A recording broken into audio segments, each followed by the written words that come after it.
तर जय महाराष्ट्र भावांनो, करूया आजच्या ब्लॉगची सुरुवात. सर्वात पहिला तुम्ही कसा आहेसा? सगळे बरे आहेसा ना?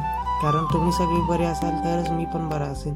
कारण तुम्हाला जे वाटतंय तसं तुमच्या भावाला पण वाटतंय, एवढं लक्षात ठेवा. अरे कहना क्या चाहते हो? तर आज ते तेलाचं कॅन आणलेलं, त्याच्यावर हे मला फ्री भेटलं. आणि फ्री भेटलेली वस्तू नेहमी चांगलीच असते आणि त्यात होतं पण चांगलेच, बाऊलच होते. त्याच्यामुळं लय आनंद झाला, लय भारी वाटलं आज. आणि हे असं काय तर फ्रीमध्ये भेटल्यावर मनाला लय आनंद होतोय. त्याच्यामुळं प्रत्येक वेळेला जेव्हा अशी कुठली गोष्ट भेटते त्यावेळेला मनाला खूप आनंद होतोय. संध्याकाळी मी गेलो वॉकिंगला, चालत चालत महावीर गार्डनकडनं. मग आलो दसरा चौकात, येऊन बसलो, टाईमपास केला. घरी येऊन खाल्लं हे अंडं आणि चिकन, सकाळी राहिलेलं ते चिकन भाकरी आणि अंडं खाल्लं. त्यानंतर केली शतपावली. आणि आजच्या ब्लॉगमध्ये एवढंच. धन्यवाद.